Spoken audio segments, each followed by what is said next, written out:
من فيض مولانا الغفور قرآن رب العالمين جاء لنا نبراس نور فيه السعادة واليقين أسمى المعاني في السطور نسمو بها دنيا ودين نلقى الشفاعة في النشور بدلائل النور المبين في حفظه تحلو الأمور ما خاب من يرجو المعين نلقى الشفاعة في النشور بدلائل النور المبين بدلائل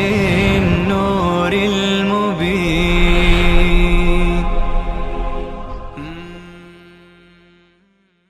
أعوذ بالله من الشيطان الرجيم.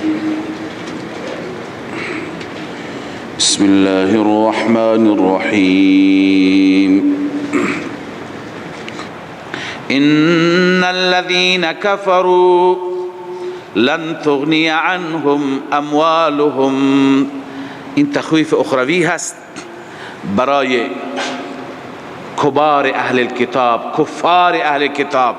اینها مؤمنین اهل کتاب بودند، اکنون کافرین اهل کتاب. الله می فرماید ان الذين كفروا، بدرستی کسانی که کفر کردن، لن تغنی عنهم اموالهم، هرگز دفع نمی کند، دور نمی کند از آنان مالشان، ولا اولادهم، و نه اولادشان، من الله شیئا، ای من عذاب الله، مال و اولاد از عذاب الله هیچ چیزی را دفع نمی کند.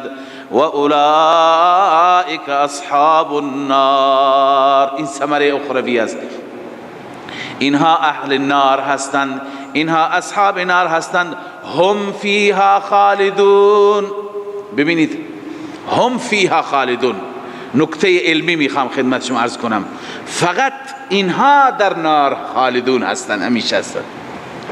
هم فیها، این حصر است. شما خواندید که وقتی که ضمیر تکرار بشه فایده چی را میده؟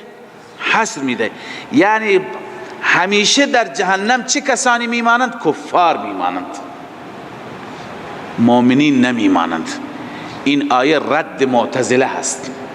معتزله میگویند که هر کسی از مؤمنان مرتکب گناه کبیره شد، مرتکب العیاذ بالله زنا شد، مرتکب شراب شد، مرتکب فساد شد، این که به جهنم بره برای همیشه در جهنم هست. اهل سنت معتقد است که همیشه در جهنم نیست، در جهنم میره. اونجا عرض کنم که دورهش را میگذراند، پاک میشه از گناهش با عذاب دادن، ولی بعدا بیرون میاد، نهایتا از عذاب بیرون میاد. خب اونا میگن نه، هر کسی که در جهنم راست خالدن مخلدن فی النار. حتی میگن مرتکب گناهان کبیره چی هستن؟ خالدن مخلدن فی النار، همیشه در نار هستن. ما میگیم ببین اینجا حصر است، از نظر عربی، از نظر نحوی حصر است. معنی اینه که فقط اینها خالدون هستن، یعنی که کفار. اون وقت مؤمنین چی؟ اونها خالدون نیستند. همین در میان نتیجه درسته؟ هم فیها خالدون.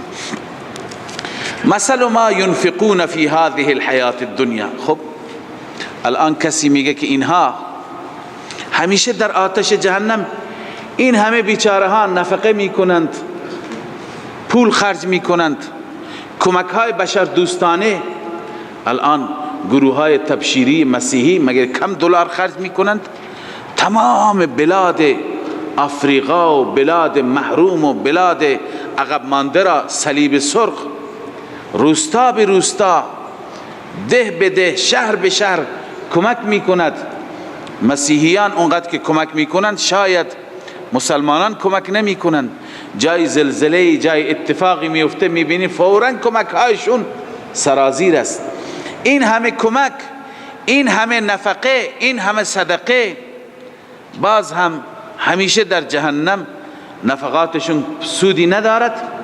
مثل ما ینفقون، خداوند مثال نفقهشون را بیان میفرماید. اما قبل از اینکه آیه را بخوانم تفسیرش را پیشا پیش قرطبی نوشته، یعنی مثل نفقت الکافرین فی بطلانها و ذهابها، مثل نفقت الکافرین فی بطلانها و ذهابها، مثال نفقه کافران در بطلان و در ذهاب از بین رفتن و عدم منفعتها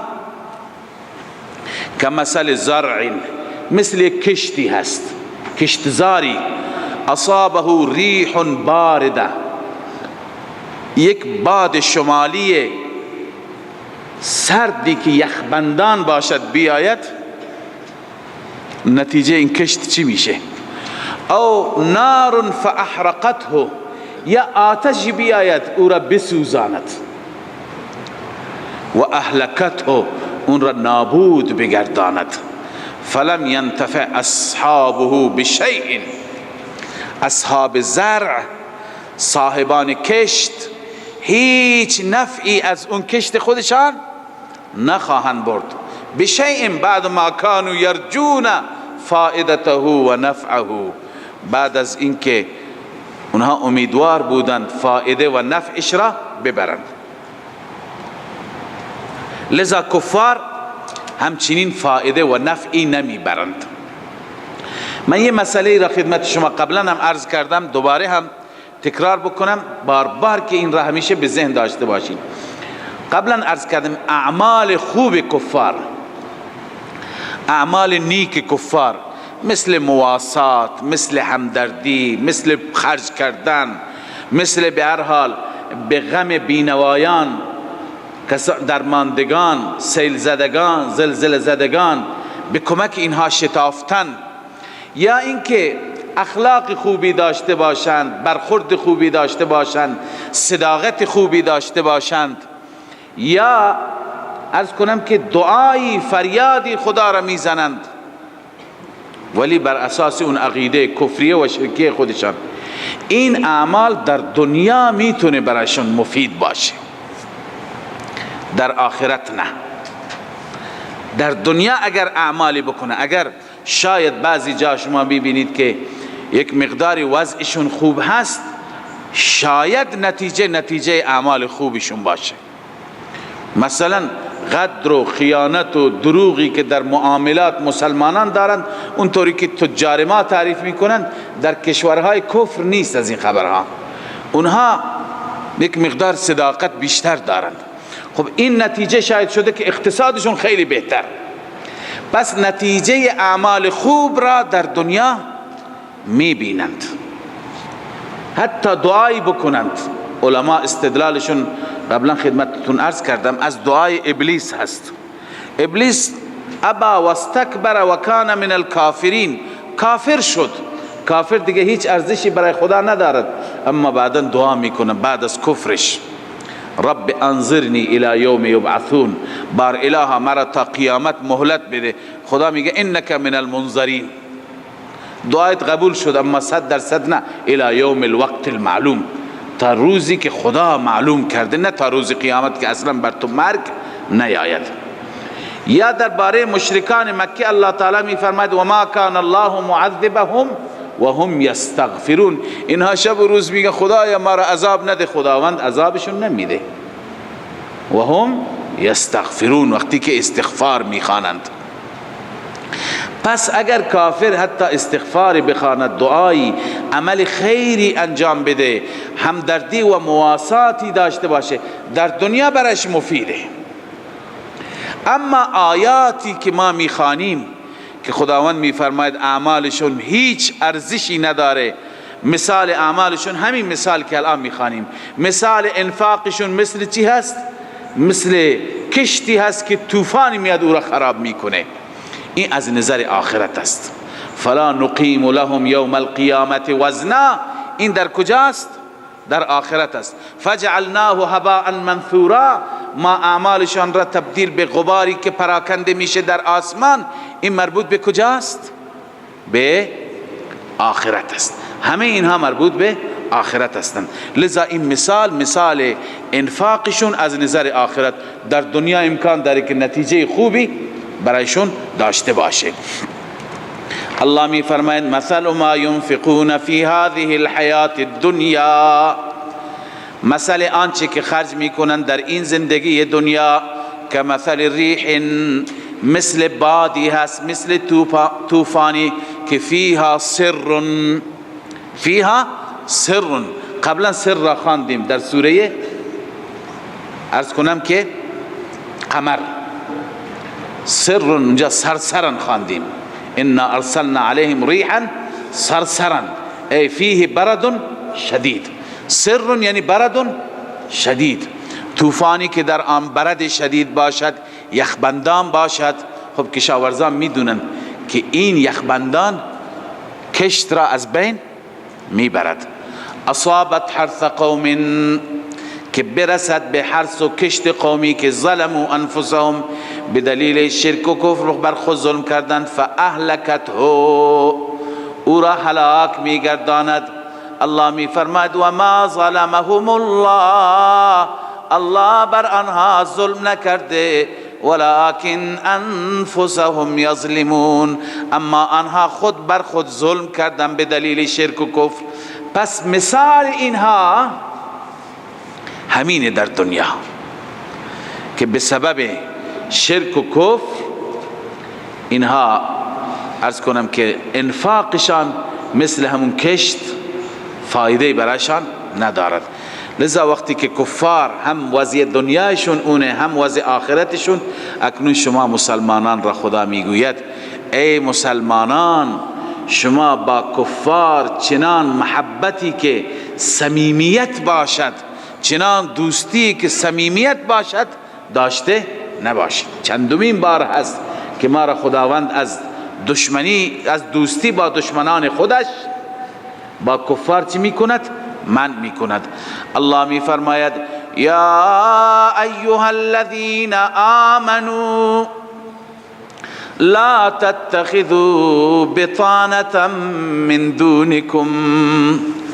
الله میفرماید ای مؤمنان، بنویسی پانیش مقاطعه عن الكفار، دستور قطع رابطه با کفار است.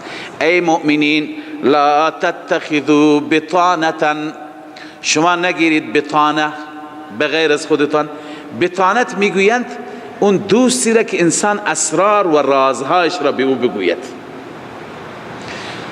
دوست صمیمی به اصطلاح. هر انسانی دوستهایی دارد صمیمی که همیشه درد دلش را با اونها میکند. شاید از مسائل خاص خودش به هر که نگوید، ولی به یک نفر میگوید، به دو نفر میگوید. این هست بطانه. به هر حال دوست دلی. لا تتخذوا بطانة من دونكم، یعنی دوستی دلی بغیر از خودتان، یعنی بغیر از مسلمانان با کسی دیگه نگیرید. چرا؟ لا یألونکم خبالا، آنها کوتاهی نمی کنند در شما از نظر فساد. لا یألونکم، کوتاهی نمی کنند در شما از نظر فساد، تا جایی که بتوانند شما را چی می کنند؟ شما را به فساد می کشند، شما را به سوی شرک و کفر می برند. حضرت عبدالله بن عباس رضی الله تعالی عنه می فرماید، از ایشون نقل است، در تفسیر خازن این عبارت آمده که مردانی از مسلمانان بودند، بالخصوص انصار مدینه، قرابت و خویشاوندی با یهود داشتند. چون اوس و خزرج که در مدینه بودند و بعد یهود قریظه و نظیر که آمده بودند، حلیف شده بودند چند سالی، بعداً وصلت و ازدواج هم صورت گرفته بود، با همدیگر قرابت و خویشاوندی هم داشتند. لذا الله عزوجل فرمود به خاطر اون قرابت ها، به خاطر اون خویشاوند ها شما محبت دلی داشته نباشید. خب امکان داره انسان خویشاوند داشته باشه، خویشاوندی اصلا بر دین ما نیستند، اصلا مسلمان نیستند، ولی نسبت خویشاوندی هست، خیلی اتفاق میفته. انسان به حد ضرورت اگر با اونها ارتباط داشته باشد برای خویشاوندی، اما محبت قلبی باید باشون داشته نباشد. قال ابن عباس، ابن عباس فرمود کان رجال من المسلمین، مردانی از مسلمانان بودند که یوصلون الیهود، با یهود چیکار میکردند؟ صله رحمی میکردند، وصل میشدند. لما بینهم القرابه و الصداقه، به خاطر اینها که بینشون چی بود؟ قرابت و صداقت بود. والحلف والجوار، هم پیمان بود، پیمان با هم دیگه داشتند. بنو نذیر با بنو قریظه با اوس، بنو نذیر با خزرج، لذا پیمان و الجوار همسایگی هم بود. و رضا و شیرخوارگی هم بود، برادر رضایی بودند. حضرت محمد ابن سلمه رضی الله تعالی عنه که رفت اون سرکش و متمرد یهودی کعب ابن اشرف را از پای درآورد و او را ترور کرد و کشت، چه نسبتی باش داشت؟ عرض کردم برادر رضاییش بود، برادر رضاییش بود. ها، برادر رضایی کعب بود. بله، کعب گروهی را برداشت رفت به طرف، بعد از جنگ احد برداشت رفت به طرف مکه، با ابو سفیان و بقیه سرداران معاهده بست و به استار خانه کعبه 40 نفری، 40 نفر از یهود و 40 نفر از مشرکان قسم خوردن که ما متحدیم بر علیه محمد، با هم می جنگیم، جنگمان یکی هست، صلحمان یکی هست، پیمانمون یکی هست. وقتی که رسول الله صلی الله علیه و آله دید که این داره توطئه میکنه، داره بر علیه مسلمانان نقشه میکشه، فتوا صادر شد، گفت این انسان باید از پای درآید. برادرش با محمد ابن سلمه در حدیث میاد، حدیث مفصلی هست که محمد ابن سلمه رفت. محمد ابن سلمه کسی بود، دوندهی بود از میان صحابه که هیچ کس به او نمی رسید، حتی مثل اسبها می دوید. بله، وقتی که میگه رفت تو قلعهش، گفت کیه؟ گفت برادرت محمد ابن سلمه آمده. اونجا با کعب همراه شد و گفت که من شنیدم شما بر علیه این فرد داری لشکر جمع‌آوری میکنید و طوری وانمود کرد که من میخواهم با شما همراه بشم. به هر حال تو همون قلعهش گشت زدند و دور زدند و داشت میگشت، یک بار شمشیر را در آورد، زد، سرش را جدا کرد و پا به فرار. اون نگهبانانی داشت، هر کاری کردند به محمد ابن سلمه نرسیدند، خیلی تیز رفتار بود، لذا این برادر رضاییش بود. پس اینجا هست ابن عباس میگه کان رجال من المسلمون یوصلون الیهود، با یهود وصل می شدن. چرا؟ لما بینهم القرابه و الصداقه، قرابت بود، صداقت بود، دوستی بود، حلف بود، پیمان بود، والجوار همسایگی بود، والرضا شیرخوارگی بود. فانزل الله عز وجل هذه الآیه، خداوند این آیه را نازل فرمود. فنهاهم عن مباطنتهم خوف الفتنه، از مباطنت با اونها، یعنی از دوستی صمیمی و دلی با اونها چی کرد؟ من کرد. چون که الله فرمود لا یعلونکم خبالا، اونها کوتاهی نمی کنند در فساد شما تا جایی که بتونه شما را به راه انحراف میکشن. ودو ما عنتم، آنها دوست دارن ما عنتم، ما مصدریه هست، دوست دارن به مشقت افتادن شما را، به رنج و به زحمت افتادن شما را. قد بدت البغضاء من افواههم، الله می فرماید به درستی که ظاهر شده، آشکار شده بغض از دهانشان. بغض گاهی از دهانشون آشکار میشه، طعن میزنن، دشنام میدن، بد و بیرا میگوین. این همون که وقتی نتونن کنترل بکنند اینطور میگویند و ما تخفی صدورهم اکبر. اما آن غیظ و عداوتی، ما تخفی صدور می‌نویسیم من الغیظ والعداوه، آن غیظ و عداوتی که در قلب‌هایشان هست، در سینه‌هایشان هست، اکبر به مراتب بزرگتر است. پس فکر نکن که این دست به سینه بسته و تو را خوش آمد میگوید و قربان میشه برای شما، این واقعا دوست، نه، این در دل بغض دارد، عداوت دارد نسبت به شما. این عرض کنم دسیسه هست این تعارفات و تشریفات. و ما تخفی صدورهم اکبر قد بینا لكم الآیات ان کنتم تعقلون. الله می فرماید ما آیات را برای شما واضح بیان کردیم اگر عقل دارید، اگر درک دارید، اگر متوجه هستید. قد بینا لكم الآیات، آلوسی تفسیر میکنه ای اظهرنا لكم الآیات الداله، ما ظاهر کردیم، روشن کردیم برای شما آیاتی که دلالت میکنند علی النهی، بر نهی عن موالات اعداء الله تعالی و رسوله. اون آیاتی که بر نهی از چی دلالت میکنند؟ از موالات و دوستی دشمنان خدا و رسول. نباید کسی که دشمنی رسول الله در قلبش هست، دشمنی خدا در قلبش هست، یا دشمنی دوستان خدا در قلبش هست، با اونها انسان چی بشه؟ دوست بشه، سینه به سینه بشه، اون دهان را که توهین میکنه اون دهان را انسان ببوسه. لذا انسان باید این مسائل را فکر بکنه. چند جا هست که خدا تذکر میده که اینها دشمنی دارن با شما، بغض دارن با خدای شما، با پیغمبر شما، با دوستان خدا. و ما تخفی صدورهم اکبر، آنچه که دلهایشان پنهان کرده اکبر، بزرگتر هست. قد بینا لكم الآیات، ما بیان کردیم برای شما آیات را، این کنتم تعقلون، اگر شما خرد داشته باشید، عقل داشته باشید. ها انتم، مسلمان همیشه ساده لوح هست و خوش قلب هست، خوش باور هست. الله می فرماید ها انتم، خبردار شما، اولائی، این افراد، این مخاطبین، تحبونهم، شما آنها را دوست دارید، اما ولا یحبونکم، آنها شما را دوست ندارند، نه ظاهرا و نه باطنا.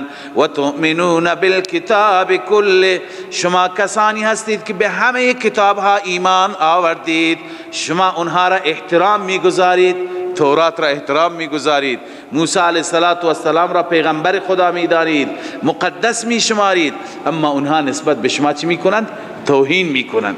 و اذا لقوکم قالوا آمنا، منافقانی از آنها هستند که هرگاه با شما ملاقات میکنند قالوا آمنا، آنان میگویند ما ایمان آوردیم، اما وقتی که تنها میشند انگشت به دهان از دست شما. و اذا خلوا عضوا علیکم الانامل من الغیظ، هرگاه خلوت میشوند، هرگاه تنها میشوند، عضو گاز میگیرند، به دندان میگیرند، علیکم بر شما، انامل انگشتان خودشان را، من الغیظ از غیظ. والعض عبارة عن شدة الغیظ مع عدم القدرة على انفاذهی. از چی را میگند؟ از این را میگن که انسان خیلی غیظ داشته باشه و نتواند، قدرت داشته نباشد غیظ خودش را چی بکند؟ پیاده بکند، نافذ بکند. عبارة عن شدة الغیظ مع عدم القدرة على انفاذه، قدرت بر انفاذ غیظ داشته نباشد، خشم خودش را اجرا بکند داشته نباشه، اون وقت چیکار میکند؟ دست خودش را گاز میگیرد، بدن خودش را گاز میگیرد. بعضی حیوانات اینطور هستند که گاهی عصبانی میشن، مثل شتر دهن به بدن خودش میبرد. لذا اینها از بس که غیظ دارند دستشون به شما نمیرسد، لذا خود را میجوند. بله، عضوا علیکم الانامل من الغیظ. الله میفرماید قل موتوا بغیظکم، شما با این دشمنیتون بمیرید. قل موتوا بغیظکم، بمیرید در دشمنی، بمیرید با غیظتان. ان الله علیم بذات الصدور، الله نسبت به اسرار سینه ها علیم هست، میداند. الله همه چیز را آشکار میکند، همه چیز را مشخص میکند. و اینها چنان دشمنند، چنان عداوت دارند که ان تمسسکم حسنة تسؤهم، اگر به شما برسد حسنه یعنی شما با هم اتحاد داشته باشید، شما غلبه بر دشمن داشته باشید، شما فتح و کامیابی داشته باشید، شما غنیمتی به دست بیاورید، تسؤهم، بدشون میاد. سوء به معنی بدی هست، ناگوار میشه برایشون، جوش میزنند. اما و ان تصبک سیئة، شماتت اعدا، و ان تصبک سیئة، اگر به شما سیئه‌ای برسد، اگر شما با هم اختلاف داشته باشید. یکی از سیئه اینه که شما مسلمانان با هم بجنگید، اینها خوشند، اونها کیف میکنن، میگه اینها هم دیگر را میکشند. و ان تصبکم سیئة یفرحوا بها، خوشحال میشوند به اون سیئه. یا برای شما آسیبی، ضرری، زیانی، شکستی برسد. و ان تصبروا و تتقوا لا یضرکم کیدهم شیئا. پس خدایا اینها که همیشه در صدد ما هستند، دشمنان دین، دشمنان اسلام و مسلمین، منافقان در هر زمان، خب اینها دنبال به هم انداختن مسلمانان هستند. دنبال چی هستند؟ تفرق و تشتت هستند، دنبال ضرب زدن هستند. چیکار بکنیم؟ الله می فرماید و ان تصبروا، اگر شما صابر باشید، و تتقوا، خوف خدا فقط در شما باشد، احکام خدا را شما اجرا بکنید در زندگی خودتون، لا یضرکم کیدهم شیئا، کید آنها، مکر آنها به شما ضرر نمیرساند چیزی. ان الله بما یعملون محیط، بدون شک الله عزوجل به آنچه که یعملون آنها انجام میدهند محیط است، احاطه کرده. خداوند همه نقشه های اونها را در احاطه دارد. اونطور نیست که هرچی که اونها بخوان پیاده میشه، هرچی که اونها بخوان عملی میشه. نه، شما اگر محکم با خدا باشید، هیچ غلطی اونها نمیتوانن بکنن. و اذ غدوت من اهلک تبوئ المؤمنین، در اینجا الله عزوجل داستان احد را بیان میفرماید. جنگ احد، اکثر مفسران بر این اعتقاد هستند که این و اذ غدوت من اهلک تبوئ المؤمنین در رابطه با چی هست؟ جنگ احد. اما ربطش با گذشته، اینجا چی خواندیم؟ و ان تتقوا لا یضرکم کیدهم شیئا، اگر شما با تقوا باشید، کید و مکر اونها هیچ ضرری برای شما نخواهد داشت. همونطور که در احد خیلی مکر کردند، به شما ضربه زدند، آسیب رسوندند، اما نتونستند به اهداف خودشون برسند. اونها، ابو سفیان بعد از اون برگشت، گفتند که چرا ما کار را یکسره نکردیم؟ لذا الله عزوجل چنان رعبی در دلشون انداخت که رسول الله صلی الله علیه و سلم، انشاءالله در همین سوره میخوانیم، غزوه حمراء الاسد، رسول الله صلی الله علیه و سلم همونطور که صحابه زخمی بودند، همونطور که صحابه مشکل داشتن، گفتن بریم به طرف اونها که دارن برمیگردند. وقتی که رفتن اونها پا به فرار گذاشتن، ترسیدند. آخر شکست مال کسی هست که تلفات میده، یا شکست مال کسی هست که میدود و میگریزد، فرار میکنن؟ نه، اونا فرار کردند، میدان را خالی کردند. لذا الله میفرماید و اذ غدوت من اهلک تبوئ المؤمنین، زمانی که صبح کردی، غدا چی را میگن؟ صبح کردی در میان اهلت. رسول الله صلی الله علیه و سلم این صبح در خانه اهلش بود. اهل کیه که قرآن را اهل میگه؟ تمام روایت ها را ببینید، ام المؤمنین عایشه هست، اهل بیت پیغمبر. و اذ غدوت من اهلک، خب این بحث را انشاءالله میخوانیم در سوره احزاب، ولی خب اینجا هر جا در رأس اهل کی هست؟ زوجه هست. تا وقتی زوجه نباشد آیا فرزند پیدا میشه؟ خب اول اهل زوجه هست، بعدا فرزند میاد اهل میشه به توسط و به برکت زوجه. لذا و اذ غدوت من اهلک، زمانی که شما صبح کردید از اهلت، یعنی در خانه اهلت، بعد از اون که از خانه ام المؤمنین آمد به طرف احد، برای مؤمنین سنگر درست کرد. تبوئ المؤمنین، جای میدادی برای مؤمنان، مقاعد للقتال، جای نشستن برای قتال، یعنی سنگر برای جنگ کردن. والله سمیع علیم، الله عزوجل سمیع هست، شنوا هست، علیم دانا هست، همه چیز را الله میداند. خدا میداند که چه اتفاقی میفته. اونجا وقتی که رفتند، ابتداءً گروه مسلمانان گرچه تدارکات اندک بود، تسلیحات اندک بود، اما جمعیت مسلمانان 1000 نفر بود. منافقین هم چون همراه بودند. اونجا عبدالله ابن ابی اعتراض کرد، چون اونا نظرشون این بود که از مدینه خارج نشیم، همینجا مدینه تو خونه ها بشینیم دفاع بکنیم. ولی رسول اکرم صلی الله علیه وسلم رفتن به طرف احد. اونجا وقتی که رفتند، منافقان وقتی که دیدند لشکر کفار را، قبلا شما دیگه آیات مدنی زیاد خواندید، الان با خله و خصلت منافقان آشنا هستید. هر جا که می دیدند و احساس می کردند غلبه‌ای هست، همراه می شدند. هر جا احساس می کردند مغلوبیتی هست، بهانه می آوردند و بر می گشتند.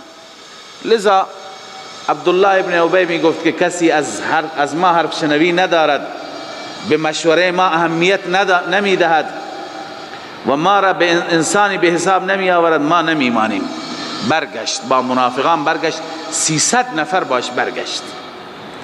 از 1000 نفر 300 نفر رفت، چند تا ماند؟ 700 نفر ماند. باز هم 2 تا طایفه، بنو حارثه و بنو سلمه که از اوس و خزرج بودن، اینها متزلزل شدن. اینها میخواستن برگردن، ولی الله تعالی کمکشون کرد، اینها فریب منافقین نخوردن. خدا اینجا تعریف میکند از همت اونها که ابتدا سست شد. الله میفرماید اذ همت طائفتان منکم ام تفشلا، زمانی که قصد کرد 2 گروه، اراده کرد 2 گروه، 2 طایفه از شما، ان تفشلا، این که فشل بشند، سست بشند، بزدلی نشون بدند. این بنو حارثه بود و بنو سلمه از اوس و خزرج. اینها بنو سلمه از اوس بود و حارثه از خزرج بود.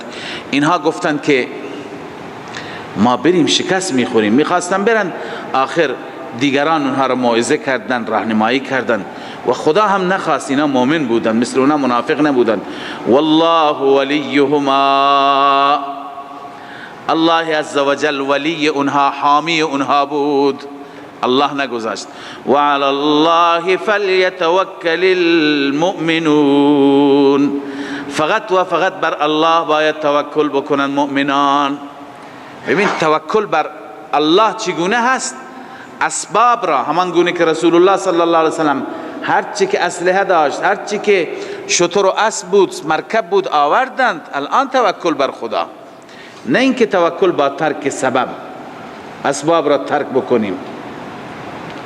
بر توکل زانوی اشتر ببند، باید زانوی شتر را ببندیم، در ماشین را قفل بکنیم و دزدگیر را هم به کار ببندیم، بعدا توکل به خدا، بعد از اون به خدا اعتماد بکنیم.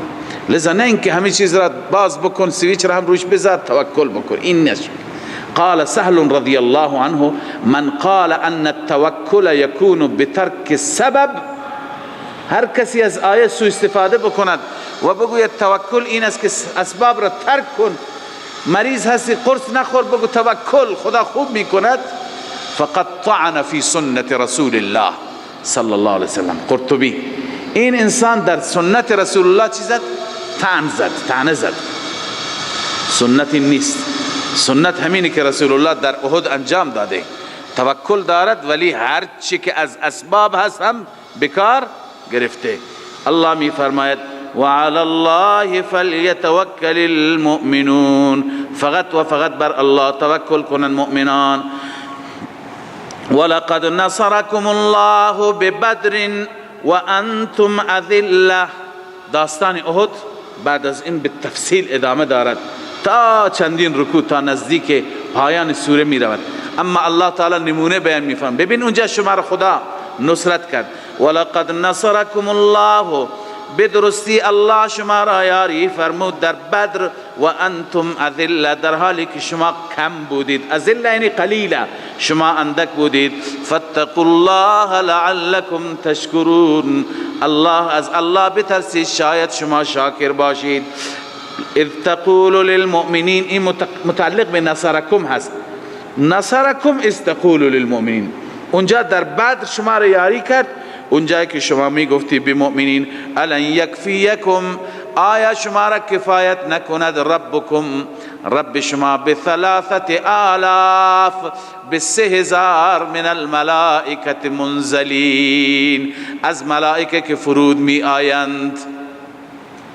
3000 چون که اونجا لشکر کفار 1000 نفر بود و مسلمانان 313 نفر. الله عزوجل برای تقویت مسلمانان گفت بیغم باشید، 1000 فرشته در صفوف شما هست. بعدا شایع شد که اونها 2000 نیروی دیگه کمکی داره برایش میاد و هم نیروها را آماده کرده بودند که بیارند. لذا الله عزوجل فرمود که اونها اگر 2000 بیارند 3000 ما میفرستیم، چون 2000 بیاد میشه 3000، ما هم 3000 میفرستیم. نه 5000 میفرستیم، 5000 اونها بیارن ما 5000 ملک میفرستیم. صحابه را الله تقویت کرد. الله فرمود ان یکفیکم، آیا کفایت نکند شما را، ان یمدکم، اینکه شما را الله کمک بکند، ربکم بثلاثه آلاف، با 3000 من الملائکه منزلین، از ملائکه که فرود می آیند. بلا ان تصبروا، بلا یعنی یکفیکم، چرا کفایت نمی کند؟ کفایت می کند شما را ان تصبروا، اگر شما صبر کنید، و تتقوا، تقوا را پیش بگیرید، و یأتوکم من فورهم، بیاید لشکر دشمن فورا بیاید، کمکی دشمن فورا بیاید، من فورهم هذا یعنی در همین آن، در همین لحظه. یمددکم ربکم، شما را ربتان نصرت می کند، بخمسة آلاف، با 5000 نفر، من الملائکه، از ملائکه که مسومین، نشانی شده. اونا یک نشانه جنگی دارن، زره پوش، نشانه جنگی، نه که ملائکه معمولی صوفی های ذاکر، نه، بلکه اونهایی که به اصطلاح وردی پوشند و نظامی هستند، اونها می آیند، مجاهدین می آیند و به کمک شما. لذا شما نگران نباشید. اما نیازی بود به ملائکه؟ الله عزوجل قادر است با کن فیکون عالمی را ویران می کند، این مشرکان را نمی تواند از بین ببرد. الله می فرماید این به خاطر تقویت شما، و الا الله عزوجل خودش دشمنانش را تار و نابود می کند. الله می فرماید و ما جعله الله الا بشرا لكم، ما قرار ندادیم این را، یعنی این امداد الهی به وسیله ملائکه و این عدد ملائکه را، الا بشرا لكم، مگر بشارتی برای شما، ولتطمئن قلوبكم به، و تا اینکه مطمئن بشه دلهای شما به این، دلهای شما به این چی بشه؟ مطمئن بشه. و من نصر الا من عند الله، و الا نصر با ملائکه نیست، یاری و کمک با تعداد نیست، کمک میاد الله میده. و من نصر الا من عند الله، اینها را الله چرا میگه؟ انها الله تعالی خودش برای مسلمانان سبب درست کرده، اسباب فرستاده. همین ملائکه خودش اسباب هستند، ولی تذکر میده که ببینید اعتماد بر اسباب نباشد، اعتماد به رب الاسباب باشد. الله می فرماید و من النصر الا من عند الله، نیست نصرت و یاری مگر از جانب الله، همان اللهی که العزیز، اللهی که غالب هست، الحکیم، غالب هست، بغیر انزال ملائکه میتونه شما را کمک کند، غالب هست بغیر انزال ملائکه. اما الحکیم تو کارهایش حکمت است، تو کارهایش حکمت. عدد میفرستد به عدد، به اندازه عدد مشرکین عدد ملائکه میفرستد، تو این حکمت ها نهفته هست. من جمله حکمت ها تقویت شما مسلمانان. لیقطع طرفا من الذین کفروا، تا الله عزوجل از بین ببرد، قطع کند بخشی از کفار را، بخشی از کفار را. طرفا یعنی بخشی از کسانی که کفر کردن. او یکبتهم، یا ذلیلشان بکند، خارشان بکند. فینقلبوا خائبین، اونها بگردند خائب. خائب یعنی نامراد، ناکام، خالی دست، ذلیل بشند. خب این نمونه بود از جنگ بدر. خداوند میفرماید ببینید در بدر شما را خداوند به وسیله سپاهیان غیبی ملائکت الله کمک کرد. 1000 نفر، 3000 نفر، 5000 نفر، اینا همه در برنامه بودند. اما اینجا، خب اینجا تفصیل احد را بعدا میخوانیم. اما لیس لک من الامر شیء، این متعلق به جنگ احد است. رسول الله صلی الله علیه و سلم ناراحت شدند. بعد از اینکه جنگ تمام شد، اونها به رسول الله صلی الله علیه و سلم حمله کرده بودند. جنگ بود دیگه. آن حضرت صلی الله علیه و سلم سر مبارک زخمی شد، خونالود شد، شکست، دندان و رباعیه مبارک شکستند و دهانش خونالود شد، کفشش، لباسش. آن حضرت ناراحت شد، گفت کیف یفلح قوم شجوا نبیهم صلی الله علیه و سلم، چگونه رستگار میشه، چگونه موفق میشه، کامیاب میشه قومی که سر پیغمبرشون را مشکند و کسروا رباعیته و دندانهایش را مشکند، در حالی که و هو یدعوهم الی الله تعالی، این پیغمبر اونها را به سوی خدا فرا میخواند، به سوی فلاح و رستگاری فرا میخواند، و اونها میان پیغمبر خودشون را میزنند، دندانش را شهید میکنه. این قوم چگونه کامیاب میشه، چگونه موفق میشه؟ الله فرمود نه، به خاطر مسائل شخصی تان. لیس لک من الامر شیء، مختار کل الله است، رسول الله نیست. لیس لک من الامر شیء،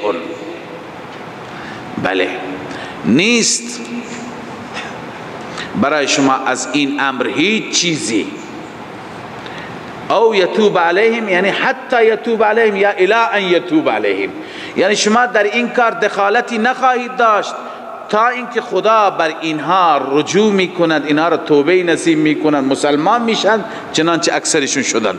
او یعذبهم، یا خدا اونها را به عذاب گرفتار میکند، در دنیا و آخرت خار و ذلیلشان میکند، چنانچه بعضی هم شدند، بعضی کشته شدند.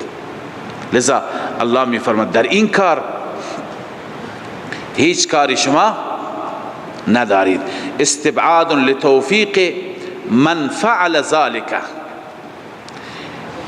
استبعاد لتوفیق من فعل ذلك، یعنی این که کسی این کار را کرده، لذا این انسان بعید هست که دوباره چی بشه؟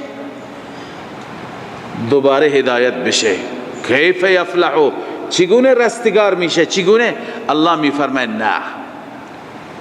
و قوله تعالی لیس لک من الامر شیء تقریب لما استبعده، ای پیغمبر اون چیزی را که تو بعید میدانی اون نزدیک است. تو میگه چطور کامیاب میشن، چطور هدایت میشن؟ خدا میگه هدایت میشن. تو کار نداری او یتوب علیهم، خدا بر اونها رجوع میکند، توبه نصیبشون میکند، او یعذبهم، یا عذابشون میده. شما چنین دعایی نکن. لذا لیس لك من الامر، و قوله تعالی لیس لك من الامر شیء تقریب لما استبعده، آنچه که رسول الله آن را بعید دانست، این لیس لك من الامر او را چی میداند؟ قریب میداند. یعنی ممکنه اینها با این بی ادبی و سوی ادبی که نسبت به شما کردن، با وجود این هم چی بشند؟ ایمان بیاورند. تقریب لما استبعده و اطماع فی اسلامهم، قرطبی، و اطماع و طمعی هست در اسلامشان، شان بیاورند، لذا بعید نیست. الله می فرماید لیس لک من الامر شیء، نیست برای شما ای رسول الله در این امر چیزی، او یتوب علیهم، یعنی حتی یتوب علیهم، یا الی ان یتوب علیهم، تا اینکه خدا بر اونها رجوع بکند، او یعذبهم، یا که عذابشون بده در آخرت. چرا عذابشون بده؟ فانهم ظالمون، بدرستی اونها ظالم هستند. به این خاطر این در اختیار الله است، این در اختیار رسول خدا نیست. پس مختار کل کیه؟ الله. ولله ما فی السماوات و ما فی الارض، فقط و فقط برای الله است تمام تصرفاتی که در آسمان ها هستند و در زمین هستند. یغفر لمن یشاء و یعذب من یشاء، اون رب اختیار دارد که هر کسی را ببخشاید، و یعذب من یشاء، اون اختیار دارد که عذاب بده هر کسی را که بخواد. یغفر لمن یشاء بنویسه منیب، و یعذب من یشاء بنویسه الذی مات علی الشرک، اونی که بر شرک بمیرد. همه چیز به دست الله است. والله غفور رحیم، خداوند بخشاینده و مهربان است. این ضمن این که دلیل عقلی هست برای توحید خدا، همچنین دلیل عقلی هست، دلیلی هست برای لیس لک من الامر شیء، هم دلیل هست. ای پیغمبر این در اختیار شما نیست. ولله ما فی السماوات و ما فی الارض، مختار کل، صاحب اختیار در آسمان ها و زمین، اینکه کی را ببخشاید کی را نبخشاید. وحشی به اون شکل فجی حضرت حمزه را شهید کرد. هند چیکار کرد؟ هند جگرخوار، ولی خداست که هدایت میکند و خداست که هر کسی را بخواهد بر ضلالت میراند و به جهنمش میبرد. همه چیز به دست الله است. صدق الله مولانا العظیم.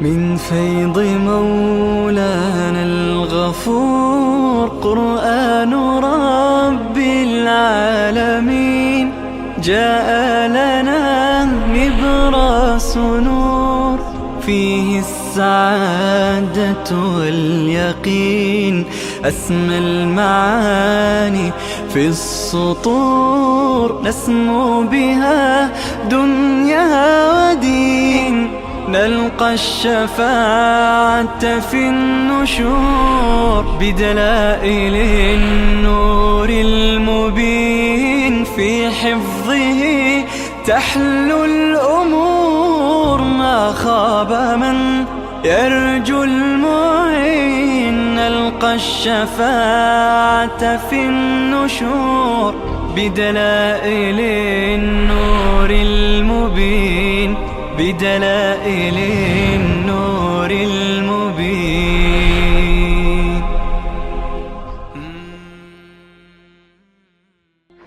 من فيض مولانا الغفور قرآن رب العالمين، جاء لنا نبراس نور فيه السعادة واليقين.